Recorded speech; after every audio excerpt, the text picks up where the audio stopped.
Hi, I'm Julia, and I've just hit the milestone of 42. Ever since I can remember, working hard and achieving independence have been my dreams. I've always wanted to carve out my own path, and thankfully, I've been able to do just that. From the moment I entered the professional world, being smart with money and seeking opportunities to grow financially were my top priorities. This drive didn't come from nowhere, it's something deeply rooted in my upbringing. My mom always emphasized the importance of financial independence, especially as I ventured into my career in corporate strategy analysis. Meeting Albert, my husband, felt like a breath of fresh air. He's the kindest soul you could ever meet, but I can't say the same about my in-laws. Despite their coldness, with little love from my sister-in-law, brother-in-law, and mother-in-law, Albert and I got married. It's been 12 years now, and like any couple, we've had our ups and downs. Lately, though, I've sensed a chill between us, and I can't help but wonder if it's connected to some big news we received a few months ago. I remember that day so clearly. I had just come home from work, buzzing with excitement over some fantastic news. As I walked into the kitchen, Albert greeted me. "Hey, babe." "Hey, honey," I replied, my voice full of joy. "Guess what happened today?" Albert's curiosity was piqued, and he urged me to share. I told him I'd gotten a promotion at work. Unable to contain my excitement, I even broke into our signature happy dance, a little tradition we've had for 12 years, celebrating all our big moments, graduations, our engagement, wedding day, and even the news of our pregnancy. But as my dance came to an end, I noticed Albert wasn't joining in. Confused and a little disheartened, I asked him why he wasn't participating. With a sigh, a mix of disappointment and frustration in his voice, he said, "I'm happy for you, babe." His response was so unlike his usual enthusiastic self, leaving me to wonder what was really going on between us. Then, Albert shared his own news. "I got laid off," he said, his voice low, head dropped in what seemed like a mix of sadness and shame. The room went quiet, the kind of silence that felt almost unbearable. I stood there, at a loss for words, suddenly feeling guilty for my earlier excitement. My good news must have felt like salt in the wound. "I'm so sorry, Albert," I said, trying to comfort him. "This is just heartbreaking." He shrugged it off. "Yeah, well, that's life, isn't it?" The heaviness of the moment hung in the air. "How about we go out tonight? A meal might cheer you up," I suggested, trying to lift the mood, but Albert wasn't interested. "I appreciate it, Julia, but I'm not really in the mood. I think I need some time alone," he said, then added, "Congratulations, by the way," making an effort to acknowledge my promotion. The following days were less tense, but a sense of discomfort lingered. It was clear resentment was growing between us. Given the situation, I understood why Albert might feel envious. He had always leaned toward traditional roles, wanting to be the sole breadwinner while expecting a spouse who focused on home care. But that kind of lifestyle hadn't been feasible for us. We prioritized our children's private education, and I've always believed in earning my keep and achieving financial independence, values my mother instilled in me from a young age. With my recent promotion, I was getting closer to securing a comfortable future for us. Meanwhile, Albert's job loss remained a sensitive issue. He spent his days in a slump, neglecting house chores and diving into documentaries and video games. I chose to be patient instead of confrontational. A month passed, but his demeanor didn't change. Even the visits from my in-laws, whom I've never gotten along with, were more tolerated than anything. I pushed aside my discomfort to support Albert and care for his needs. "It breaks my heart to see you this way," one of them said during a visit that had all of them, my sister-in-law, brother-in-law, and mother-in-law, under our roof at the same time. Their presence tripled the tension, creating an atmosphere in our home that was hard to bear.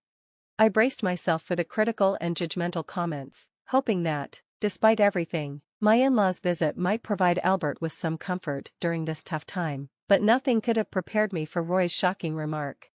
"I'm honestly surprised it was you who got laid off," he said, his tone dripping with condescension. "I would have thought Julia would be the one in that position first. Considering the way things usually go, you know, women are the ones who stay home with the kids more often." His outdated views left me speechless. Before I could respond, my mother-in-law barged into the room, her arms loaded with food and drinks for Albert, as if he were seriously ill rather than simply unemployed. "Oh, my poor baby," she exclaimed, her voice on the brink of tears. "This is just devastating." Albert tried to lighten the mood. "It's tough, but I'm not at death's door. Julia's been a huge support," he said, offering a weak smile, but his words did little to break the thick tension in the room. Someone, likely echoing Albert's traditional views, scoffed. A wife supporting her husband? What has the world come to? As if the situation weren't challenging enough, my sister-in-law suggested, maybe it's time to get dinner ready, we'll be here a while. Exhausted from my long workday, I felt my frustration building. After my promotion, I'd been pushing myself harder than ever, determined not to let up and show any weakness. The last thing I needed was more family drama, especially with Albert's job loss. I was already juggling the responsibilities of work and home life, and after a grueling day, I hoped for a bit of relief. Albert, do you think you could handle dinner tonight? I asked gently, hoping he could step up for once. On some days, he'd agree, but the results were often underwhelming, even though he used to be a decent cook before the layoff. With the kids staying with friends, it was just the two of us. Cooking for a crowd, especially with my in-laws now in the house, was the last thing on my mind. I'm really tired from work lately, I said, offering an alternative. How about we order in? There's this fantastic place that does amazing noodles. My sister-in-law and mother-in-law gasped dramatically, clearly taken aback. You're going to order takeout? We're your guests, my sister-in-law exclaimed, her voice rising in offense. We hardly ever get invited here, and this is the reception we get? My mother-in-law joined in. Noodles? Really? That's just not acceptable. This younger generation's ideas are spreading everywhere, even to us. Julia, we understand you're busy, but Albert's going through a tough time. As his wife, shouldn't you at least make us dinner? I felt cornered, exhausted, and frustrated, but to avoid further conflict, I gave in. I understand your family, not strangers, I said, my voice tight, but seeing how important this is to you, I'll make dinner. Just be patient. It might take a while, because I'm really tired. Just as I was about to start preparing the meal, Albert finally spoke up, his words taking me by surprise. She's been forcing me to cook dinner, he said quietly. The reaction was immediate and dramatic. My mother-in-law and sister-in-law looked as if they could hardly breathe from the shock. Roy's disapproval was evident on his face as he glared at me. She did what? How could you, Julia? That's so selfish, my brother-in-law snapped, accusing me of being the one at fault. Their judgment stung, making me question myself. Was I really the villain in their eyes for sharing household responsibilities with my husband, especially on days when I needed help? When I was utterly spent from work, Albert's voice cut through the exhaustion. I'm sorry, Julia, I didn't mean to make you out to be the bad guy, he said, though his words only seemed to add fuel to the fire. But it feels unfair to burden me with chores, given our roles, he added, echoing the antiquated beliefs that seemed to govern his expectations of marriage. Caught in a whirlwind of criticism for simply wanting a fair share of household responsibilities, especially during such exhausting times, I found myself apologizing for seeking balance in our partnership. Hearing the tremble in Albert's voice as he finished speaking softened my heart. It was clear he was struggling, caught in a grip of loss and confusion. Depression is a heavy weight that can immobilize even the strongest, leaving them adrift in a sea of hopelessness. Perhaps Albert was overwhelmed to the point where even the smallest tasks felt insurmountable. With that realization, I chose empathy over frustration. I'm so sorry, Albert. From now on, let me handle dinner and everything else. You don't need to worry about it, I assured him, swallowing my own frustrations. In the kitchen, I prepared the meal, serving it once everything was ready. The dinner table buzzed with conversation among Albert, Abigail, Roy, and Brittany, but I was left in silence, my presence either unnoticed or ignored. The earlier argument had felt so one-sided, and it stung to realize that Albert, too, seemed to see me through the lens painted by my in-laws' accusations. Despite the hurt, I set aside my pride. From that day forward, I took on the cooking and cleaning, adding to my already mounting stress and fatigue. As weeks turned into months, I continued to shoulder the burden of being the sole breadwinner. Thankfully, the recent promotion had provided a financial boost, but the reality was that our lifestyle, particularly our daughter's private schooling, couldn't be sustained on a single income. Albert's attitude towards me grew increasingly sour, his interactions brief, dismissive, like a child upset over a toy he could no longer have. It was time for a difficult conversation. Albert, we need to talk about our financial situation. It's unsustainable to keep going like this on my salary alone. We have to think about the girls and their schooling, I ventured, my voice steady despite the weight on my shoulders. He shot back defensively, but you have a job now, you got that promotion, remember? You're making more money now. Yes, Albert, I'm aware, but we need to face reality. Our daughter's education is costly, and we can't ignore that, I replied, trying to keep the frustration from seeping into my tone. His defensive stance softened as he saw the tears welling in my eyes, the strain of everything we were juggling finally breaking through. I know, he said quietly. I'm sorry, Julia, it's just that this situation has me stressed. His tone finally acknowledged the weight of our predicament. For the first time in a while, the walls between us seemed to lower. We both understood that we had to navigate this together. The journey ahead would require both of us to face our struggles, emotionally and practically, for the sake of our family. Albert finally acknowledged the need for action. You're right, I'll start looking for work tomorrow, he said, his voice filled with newfound resolve. But I had a different solution in mind, one that wouldn't require him to search far and wide for employment. Thanks to my consistent networking and positive rapport with my new boss, I was in a position to offer him an opportunity that might just solve our financial woes without him needing to take on the weight of another job search. I found myself in a unique position to help Albert, despite our mutual preference for working at separate companies to maintain our individuality and keep our professional lives distinct from our personal relationship. However, desperate times called for unconventional measures. Actually, you might not need to look elsewhere, I proposed cautiously. I think I can secure a job for you at my workplace. Yes, I had taken the initiative to leverage my connections and goodwill to arrange a job opportunity for Albert at my company. Our decision to work together wasn't made lightly, considering how much we valued our independence, but, given our circumstances, it seemed like the most practical solution. Little did we know, this decision would set off a chain of events that would lead us into uncharted territory. Months into Albert's new role, he was thriving, showing remarkable progress at the company. Then, one evening, he came home with news that left me stunned. I've invited my mom, Abigail, and Roy over for dinner. I have some important news, he said, visibly excited. Following his request, I prepared dinner and welcomed our guests, eagerly anticipating the big reveal. During the meal, Albert announced his promotion, which was met with cheers and excitement from everyone. Despite my initial surprise at how quickly he had advanced, I couldn't help but feel joy for him and relief that he was emerging from his earlier despondency.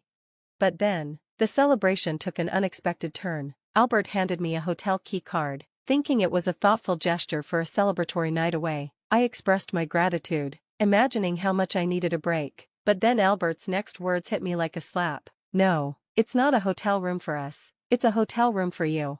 I was left reeling. The situation was as bewildering as it was shocking, a twist I had never anticipated. It became clear that the dynamics of our relationship and professional lives were about to change in ways I hadn't expected. My confusion grew as I noticed that my in-laws seemed oddly satisfied with the situation, almost as if they had been plotting this moment. What's happening here? I managed to whisper, my voice barely audible. Abigail took the lead, explaining that Albert had confided in them about his new job and how well he was doing. We suggested to him, she said, that considering his recent success and bonuses, it might be time for him to reevaluate his life and choices, especially after our last visit. We didn't appreciate your attitude then. I was stunned. They were not just proposing, but insisting that Albert and I take a break from each other because they believed I was mistreating him. Now that he was financially independent, they thought it was time for him to make a fresh start, without me. The idea that my husband, my partner of 12 years, could entertain such a notion due to his family's malicious influence was nothing short of heart-wrenching. Looking directly at Albert, my gaze filled with a mixture of anger and betrayal. I watched as he quickly turned his eyes away, unable to meet mine. His family, on the other hand, seemed to relish the turmoil they had stirred up, suggesting it was for the best now that Albert was the primary earner.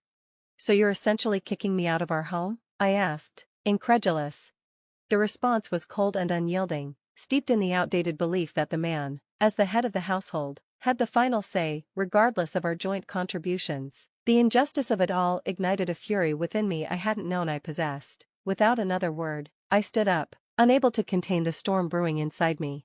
I stormed off, packing only what I could carry, overwhelmed by a mix of sadness, anger, and disbelief. Seeking refuge at my best friend's house, I spent the night in tears, trying to make sense of how everything had spiraled so far down. But as the shock began to subside, a shift occurred within me. What had once been despair transformed into a fiery resolve. If they thought they could discard me so easily, they were mistaken. Determined to uncover the truth behind Albert's sudden financial success and the bonuses that had caught me off guard, I focused my energy on seeking justice, not out of vengeance, but to expose the lies and deceit that had been thrust upon me. The following morning, I called in sick, knowing that Albert would be at work. I used the time to return to our home and begin my search. It didn't take long to find evidence of his betrayal. In his office, I uncovered files and emails detailing Albert's embezzlement of company funds, a scheme involving our new boss. The evidence was damning. I saved everything to a USB drive, understanding the magnitude of what I had just discovered. Heart heavy, I packed more of my belongings, realizing that returning home was no longer an option. At my friend's house, I pieced together a detailed presentation of the evidence, preparing to expose the truth. The next day, I contacted HR and the company's higher-ups, requesting an urgent meeting. Keeping the details vague, I also informed Albert, under the guise of a fiscal planning emergency. When the meeting was set, I dressed carefully, knowing the weight of what was about to unfold. As I entered the conference room, I felt a mix of exhilaration and nerves. Albert and our boss arrived last, their faces betraying panic at the sight of the leadership team gathered. I took control, presenting the evidence of their embezzlement. The room shifted from curiosity to shock, then to outrage. Albert and the boss were visibly rattled. As the truth became undeniable, one executive even suggested jail time for their crimes. Throughout it all, Albert's glares burned with anger and betrayal. Despite his attempts to undermine me, I stood firm, driven by the need to expose the truth. This wasn't just about revenge, it was about justice. Albert, desperate and furious, shouted that I was lying and threatened to destroy me, even vowing divorce. His explosive reaction only further revealed the man he had become, driven by greed and desperation. As he attempted to storm out, security guards, whom I had stationed outside, blocked his path. The evidence was overwhelming, and the outcome was clear. Both Albert and our boss were dismissed and faced legal charges. Their departure was met with a media frenzy that I had orchestrated by tipping off journalists. The image of Albert, captured as he struggled to post bail, was a fitting testament to his actions and their consequences. In the days that followed, the investigation revealed that the scheme ran deeper, implicating my brother-in-law Roy. My in-laws, who had been so eager to remove me from our home, were not just acting out of disdain, they were removing an obstacle to their criminal enterprise. The revelation that my mother-in-law and sister-in-law might also be involved added another layer of betrayal to the situation. With Roy likely facing similar consequences, the full extent of their family's conspiracy came to light. Their collective downfall was harsh, but it was the necessary consequence of their actions. Meanwhile, I couldn't help but feel the panic that must be coursing through my mother-in-law and sister-in-law. They knew it was only a matter of time before their involvement was uncovered. Through all of this, I found myself grateful for uncovering the truth when I did, preventing even greater harm. My actions had not gone unnoticed. My company's leadership, recognizing my diligence and integrity, offered me a significant promotion, an acknowledgement of my hard work and resilience. I'll be stepping into my former boss's role next week, with a considerable pay increase and bonuses. Looking forward, I know the next step is divorce. Staying married to someone involved in criminal activities is simply not an option. With my stable financial situation and unblemished legal record, I'm confident custody of our children won't be a battle. The future ahead is bright, and I am genuinely excited for this new chapter. This marks a major turning point in my life, one where deceit is no longer part of my story. Actions have consequences, and in this case, it seems that everyone is finally facing their just rewards.